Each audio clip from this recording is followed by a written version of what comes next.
Well, hello and welcome to another episode of Critical Weight Theory. So, in the wake of the tragic assassination of self elected Taylor Swift marriage and fertility counselor Charlie Kirk, there's been so much talk about how sensitive we must be about violent rhetoric. Turn the temperature down. Don't say mean things about Charlie Kirk or the president or right wingers in general because they are the unique and special snowflake victims of political violence, right? Well, not exactly. So, in today's episode, I'm going to look at what could be considered America's bloody war on the left. That's right, I said that. Well, what does that mean? Well, I'm going to get into that. Yes, there's a long, bloody history of leftist and progressive activists being killed in the US and elsewhere. So I'm going to also include some global examples. If you don't mind, it's not just going to be about the US, but they're often by right-wing extremists, vigilantes, or through direct or indirect state action. And here are some notable examples and uh, a bit of context. I'm not going to be writing the great American novel here for you, but there's going to be some context. You're going to get an idea of what happened. So, for the United States, let's look at the civil rights and leftist activists killed in the 1960s. There was Medgar Evers, Medgar Evers in 1963, NAACP field secretary who was assassinated in Mississippi by a member of the White Citizens Council. Malcolm X, very well known name, very famous person, 1965, assassinated in New York. These circumstances remain controversial, with evidence of FBI infiltration and negligence. Now that one's, like I said, it's controversial. It's a little bit disputed. There's reason to believe that his own former organization was behind that. The Black Muslims. Um, but nevertheless, a lot of people do suspect that the FBI was also involved. And Martin Luther King Jr. from 1968. That's when that assassination happened. One of the greatest civil rights leaders of all time, possibly the greatest civil rights leader. He was assassinated in Memphis while James Earl Ray was convicted. There's evidence of government surveillance, and many suspect possible complicity. In fact, that's one of the reasons why the King family, or at least some members of the King family, criticized the movie Mississippi Burning because they felt that the film sort of whitewashes the history of the FBI regarding the civil rights movement. It's known that they were actually monitoring uh, MLK Jr. and you know, phone tapping him and stuff like that. So there's a reason to raise an eyebrow about that one.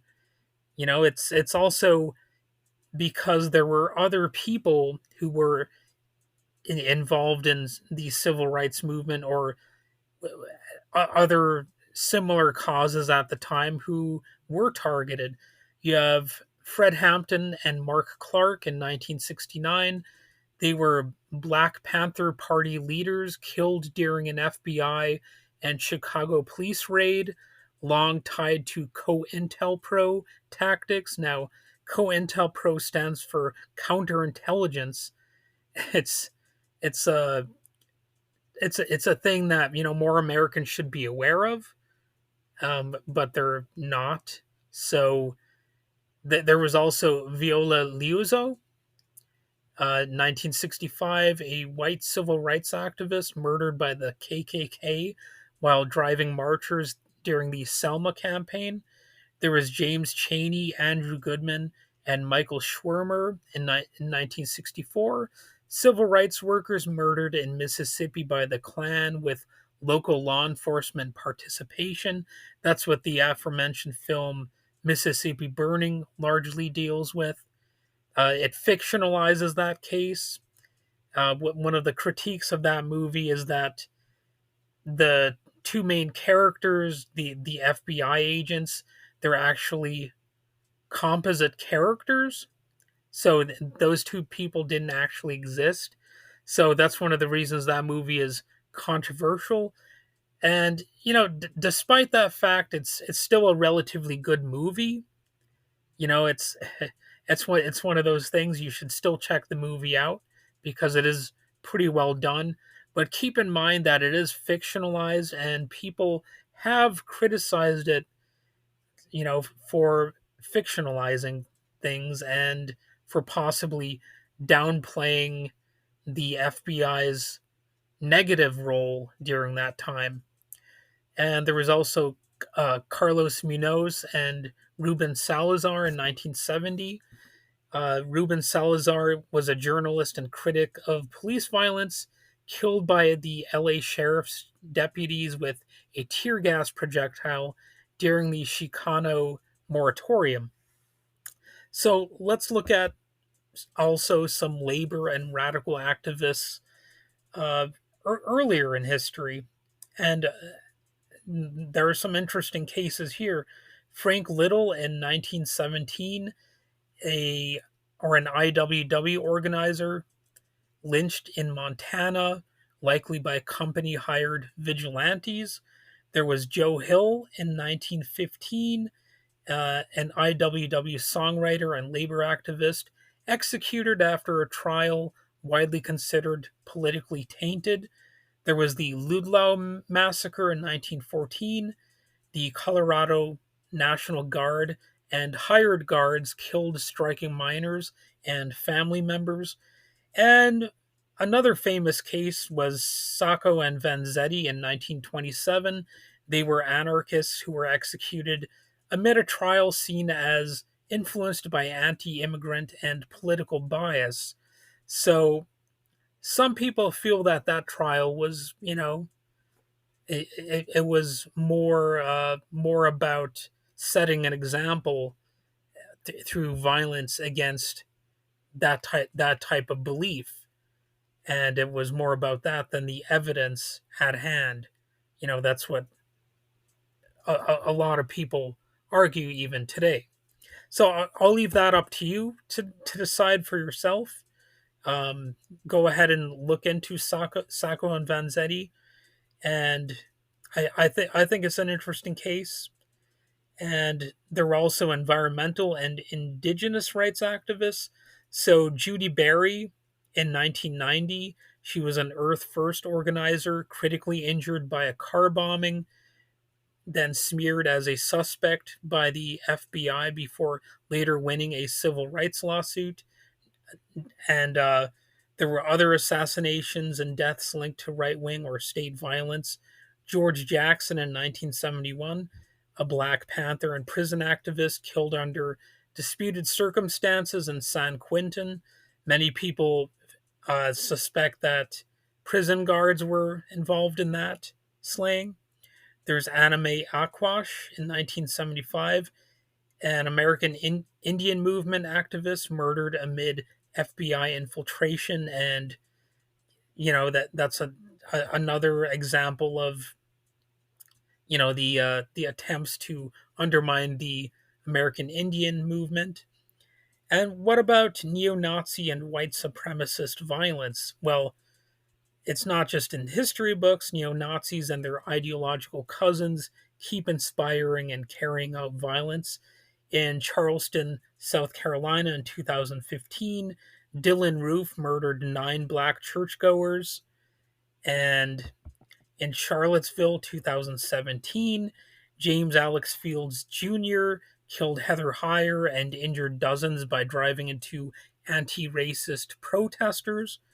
And ever since that incident, you've had people like Ron DeSantis down in Florida who's been doing practically everything in his power to encourage people to drive into protesters.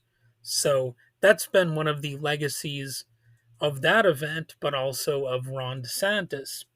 and people like him, they want to duplicate things like what happened in Charlottesville in 2017. Then there was the Pittsburgh Tree of Life Synagogue in 2018. Robert Bowers killed 11 in the deadliest anti Semitic attack in U.S. history. And hey, what about Paul Pelosi? He didn't die, but in 2022, the husband of then Speaker Nancy Pelosi was bludgeoned with a hammer in his home by an intruder, radicalized by conspiracy theories targeting her and other Democrats. And the response by right wingers was to mock him, falsely claiming that they were gay lovers and things like that. Charlie Kirk, who I'm not supposed to say anything bad about, he at the time was saying that, his patriotic listeners should bail out the assailant, the attacker of Paul Pelosi. So, that sounds like somebody who was not against political violence. And in Minnesota, in recent times, there was a Democratic politician, Melissa Hortman, and Mark Hortman, her husband. They were assassinated in their home in a targeted killing. Now, details uh, remain under investigation, from what I understand, but the attack occurred before Charlie Kirk's assassination, and it shows how elected officials considered more on the left are increasingly at risk. What about outside the US? We're going to look at some examples of that. Well, there was Anders Breivik in Norway in 2011, a self described Christian nationalist. And hey, why does that sound familiar? But anyway, he murdered 77 people. Quite a large number. Let that number sink in. Most of them young members of Norway's Labour Party at a summer camp. His manifesto cited many of the same anti left, anti immigrant talking points echoed in U.S. right wing discourse. So, why might people, have some problems with that type of anti immigrant rhetoric? Well, it's partly because of people like Anders Breivik and white nationalist types who are frequently just bashing immigrants at every opportunity. And that's one of the reasons people also oppose ICE in general, the or strict anti-immigration attitudes and policies, because they recognize how easily those things lend themselves to fascism or Nazism, whatever you want to call it, just you know, hate-filled bigotry and violence. So, the alternative to that is to actually say, hey, let's open our doors. Let's help people rather than hurt them. Let's not be hysterical. We can still punish an immigrant if they do commit a crime, but that sure doesn't mean that they are all going to commit crimes. And sure enough, statistically, uh, the average immigrant actually commits less violent crimes than the average native born U.S. citizen. And I know Donald Trump is going to be trying his best to change those statistics. He might just be outright lying about it, like he was lying about Haitian immigrants in Ohio. He's claiming that they were eating the cats and the dogs, and that should have been an immediately disqualifying comment from the orange doofus, but no, apparently it wasn't. And they can lie and lie and lie, and that's why it's so dangerous when they get their hands on these statistical uh, powers, because they will just make stuff up, just like he lied about the Haitian immigrants. They will lie about anyone and anything they can, because they have no standards. To them, the truth, the facts, they do not matter, and that is really a key component of their discourse, their ideology, and all of that. They like power. They don't care about the truth. They don't care about if people get hurt. You know, if there's a if there's any sort of ethical standard that might get in the way of their power, they're just going to see that standard go bye bye.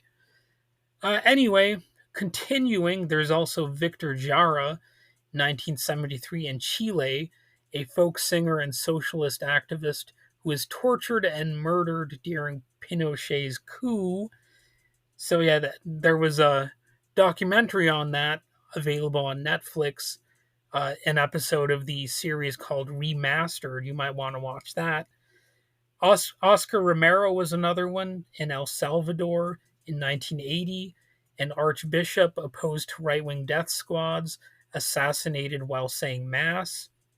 And Berta Sequeires in Honduras in 2016. An indigenous environmental activist assassinated after opposing corporate backed dam projects. There was Marielle Franco in Brazil in 2018, a black socialist city councilwoman who was assassinated, and that was tied to paramilitary networks. So, despite all this, the official narrative still tries to paint right wing violence as isolated, lone wolf acts while smearing the left as the main threat.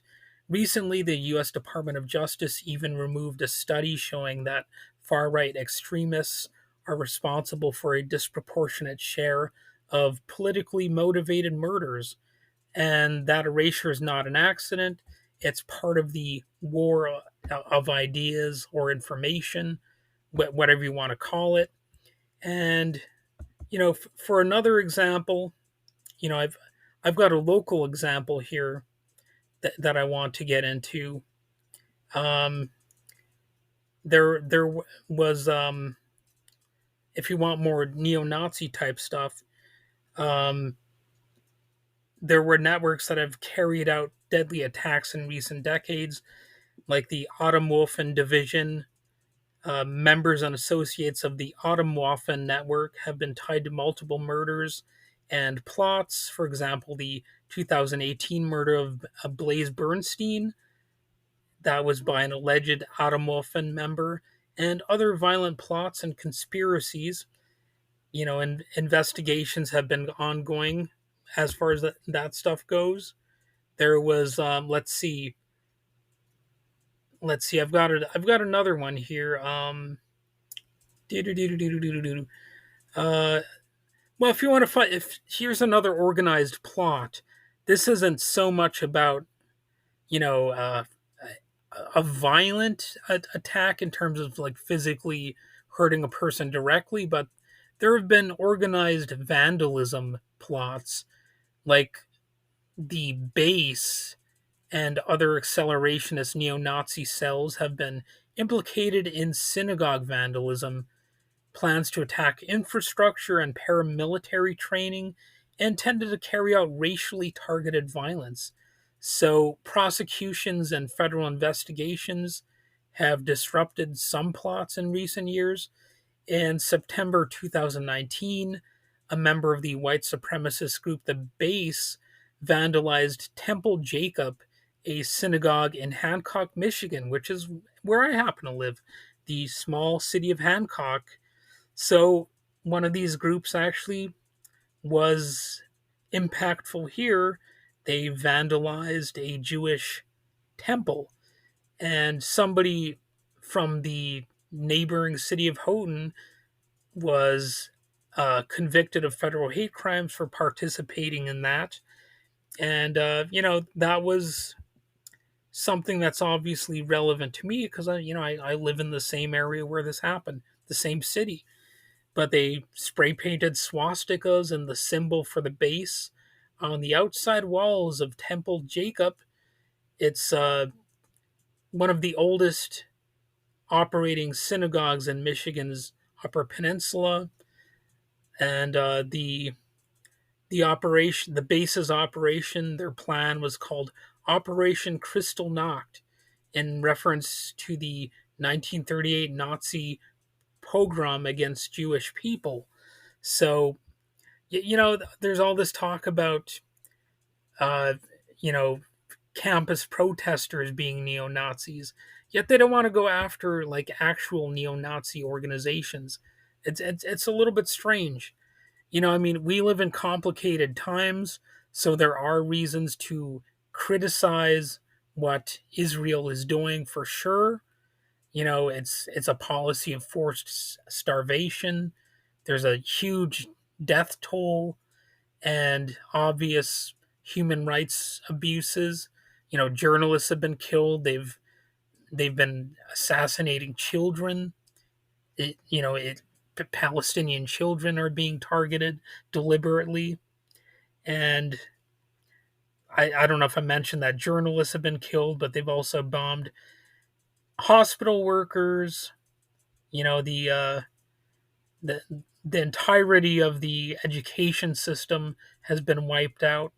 There's practically no system of hospitals there.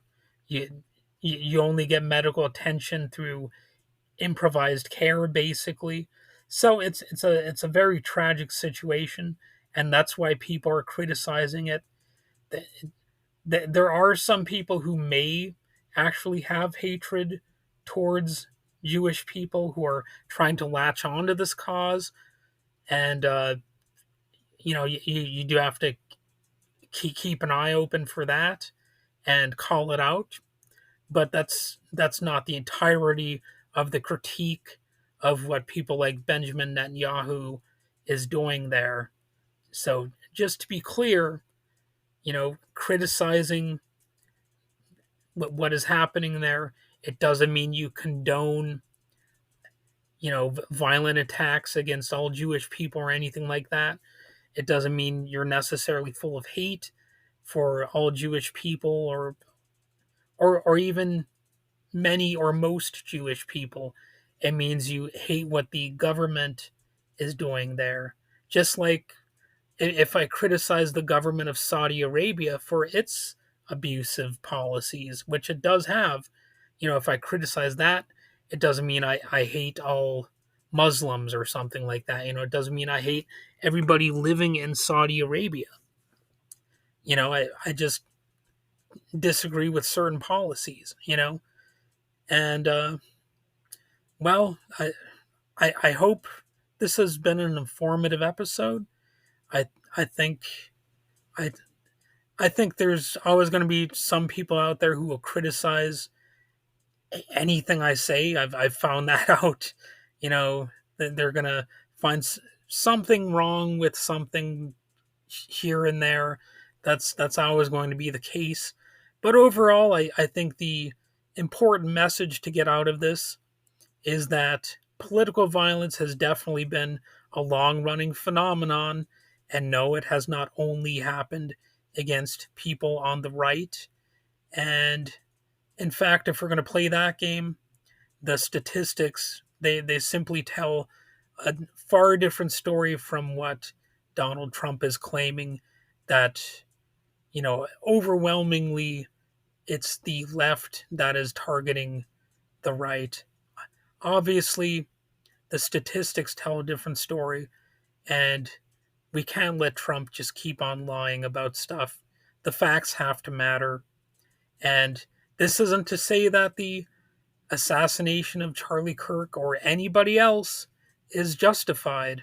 That's not something I'm interested in saying here, or I don't want people coming away from this thinking that, we need to go to war or anything like that.